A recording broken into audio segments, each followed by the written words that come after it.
Arriving the forecourt of the presidential villa in a motorcade, the U.S. Secretary of State Antony Blinken is received by Nigeria's President Muhammadu Buhari.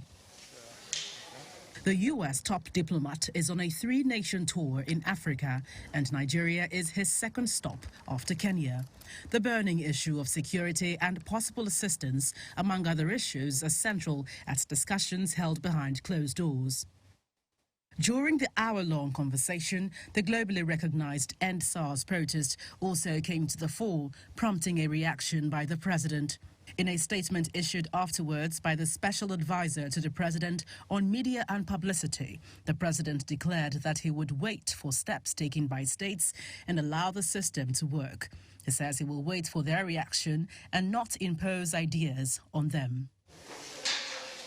Building on this, the American Secretary of State Antony Blinken, who walks in with Nigeria's Foreign Affairs Minister for a media conference, expands on the conversations, maintaining that the U.S. is looking forward to the government's response on the End SARS report. By tackling these issues, we can help to address some of the problems that have been key drivers of insecurity.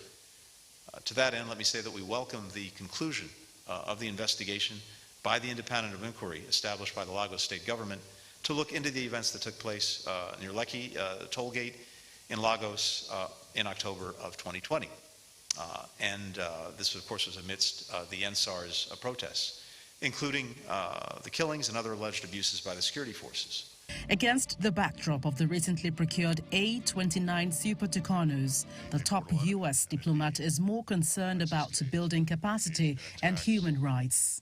We're working with Nigeria to address security challenges, including those posed by Boko Haram, ISIS West Africa, and other terrorist and extremist groups.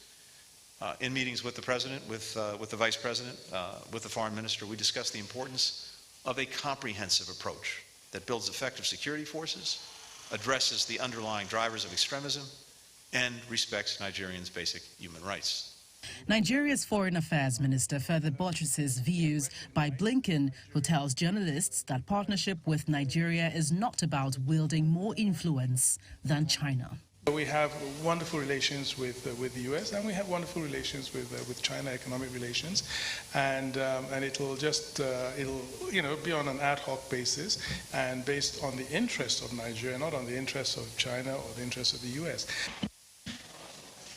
The American Secretary of State will be meeting with faith leaders in the country to promote peace as the U.S. looks forward to enhancing more ties with Nigeria to confront other issues like climate change and the COVID-19 pandemic. From the presidential villa, Gloria Umezoke, Channels Television News. Ambassador Joe Keshi joins us to look at the issues around the Nigeria-U.S. relations, especially in the light of the visit of Antony Blinken, who is U.S. Secretary of State. Thanks for joining us this morning.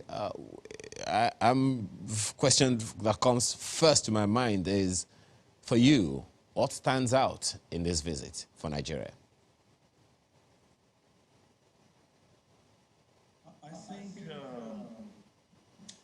A lot for me stands out very clearly. When you listen to the U.S. Secretary of State and the message that he brought to this country,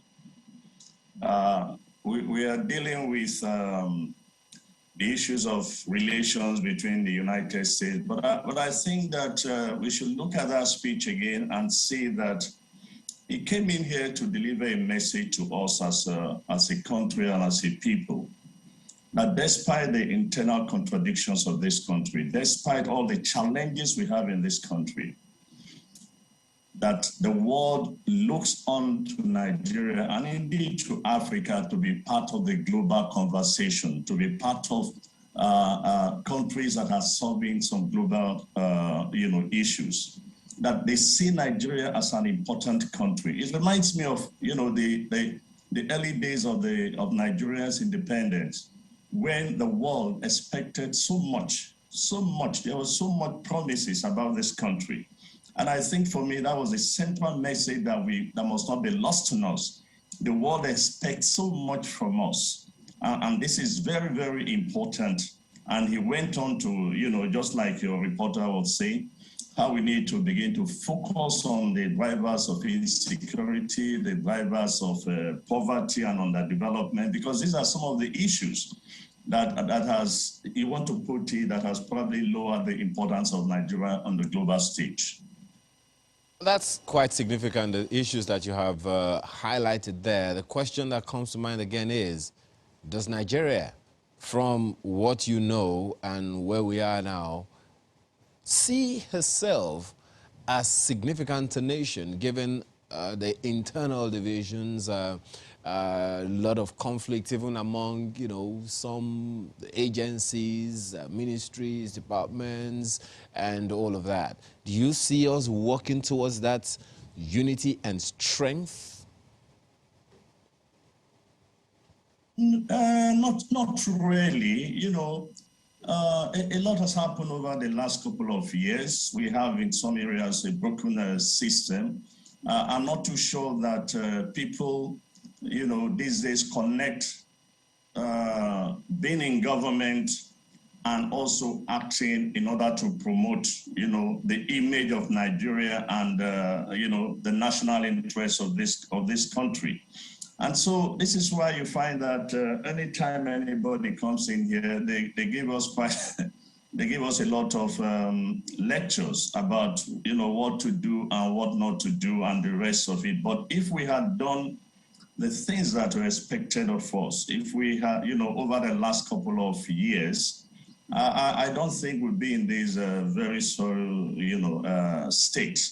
But that said, we can only continue to, to hope that with time, that people, particularly those in government today, will appreciate the essence of their responsibilities and know that beyond personal interest, they're expected to promote the interests of the country. And this is where a number of things go in, decisions that should be made to ensure inclusiveness, to ensure fairness, to ensure justice, to ensure that we have a good democratic, practice or system. It's not enough to say, oh, we've had democracy surviving in Nigeria for over 20 years. But how has it been? The fact that you've been having elections and, we are changing governments here and there does not really mean that we are truly a democratic nation. There are so many other things that goes into being a democratic nation beyond the elections. So, but I think that with time, with steady, good leadership, inspiring leadership that can galvanize and inspire all of us to a common cause, the cause of Nigeria, making this country a good, strong, indivisible nation. I think with time that we get there. Well, that agreement that was also signed, running into billions of dollars, is part of, what a number of people have called the U.S.'s efforts at least helping the country as much as it can. How do you see us taking advantage of that and other, bilateral relation deals that have been signed over time? What are the things that you think are crucial for us to do as a nation within ourselves to ensure that we take full advantage of the potential that these partnerships bring to us? To make this, take for example the issue of arms supply to the Nigerian military. The fact that we have purchased these arms do not suddenly indicate that the war against Boko Haram, for example, is over. I think it's just to strengthen the Nigerian military. And the success of the Nigerian military will certainly indicate the essence of the purchase of these arms and ammunition from the aircraft from the United States. In other words, a number of things we need to do, principal of which is the fact that we need to build the capacity of our institutions. our institutions today, whether people like to admit it or not, our institutions today, from what I can say, are very weak, and it cuts across board. In some cases, I think in a number of states, it's even weaker. But the federal government needs to build the capacity of its institutions in order to strengthen these institutions. When you have very strong institutions that play by the rules of the game, that are sensitive,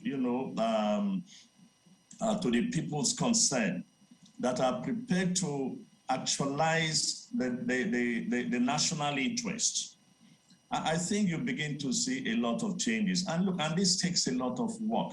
And that also means that for us to build this capacity, we also have to do a lot in terms of human capital development, which is also very good. We also have to find a way to begin to address the critical issues vis-a-vis our economy. Our economy is again rebounding, which is very good. But the fact is that a number of people, millions of Nigerians are still living below poverty line, and we need to find a way to address that because it's one of the drivers of insecurity, poverty, and underdevelopment. Well, you spoke about human capacity development as one of the things we need to do to strengthen our institutions in order to take full advantage of all of the bilateral relations that we have, especially such as came from the United States of America. What else do we need to do? Because I'm wondering, at what point did we begin to ebb away the strength of these institutions? Over the years, we had them in the First Republic, Second Republic. I mean, at what point do you think we began to weaken the structures of our institutions? What are the things that led to those? And beyond the human capital development that you talked about, what else needs to be done to strengthen these institutions sustainably? No, if you want to begin to find out at what point in time, I really think that we have to go back to the days of the military to start with. The military truncated the normal civil service succession planning. When you take even a small industry, for example, and then you get in there as the managing director, and the first thing you do is to sack all the heads of department and all those with the experience, and then you bring in new fellows, or as it was done under the military, you created states, and overnight, a level 12 officer becomes a permanent secretary in some states. What do you think would happen? Of course, a lot of things would happen, and that is exactly the price we are paying. We are paying today. But look, a number of things we need to do. First, we got to sort out our political system. We got to begin to think seriously about the recruitment process in the political system. We got to begin to look at the quality of leaders that will bring on board, because look, it's very important. We need leaders with knowledge. We need leaders with the capacity to reorder a society. We need leaders to inspire, people, because we started this conversation, we need people. Look, growing up, my generation, I believe, was highly inspired by a number of, people, both within and outside this country. I believe I said it before. I can't remember on what panel that even as young as we were, for many years, many of us were still quoting the inaugural speech of J.F. Kennedy. And I think everybody agreed that it was very inspiring, not only for the people of America, but for young people all over the world. You could look back at some of the inspirational speech of Awu or Zik and the rest of them, or even Kero, by the way, many of our early political leaders who really fought for independence. Subsequently, after that, you begin to see that the standard began to fall, particularly from the military regime. The nature of the appointments they made, the people they brought on board, and in a way, they just began to ruin the institutions. So the people who came consequently did not even realize that there was a time in which these institutions were like this. They are operating on what they know, which is not too good for the institutions themselves. Well, Ambassador Keshi, we've spent 21 years in this Fourth Republic, and I'm wondering how long it'll take before we begin to retrace our steps. Well, unfortunately, I can't ask you so many other questions that I would love to ask you because we're completely out of time, but I'm sure that some other time we'll be able to pick this up. Ambassador Joe Keshi is a retired Nigerian diplomat. Thank you so much for your time and your thoughts this morning. Thank you for having me. Thanks. All right, we'll take a short break now, and we'll be back for more on this. Do stay with us.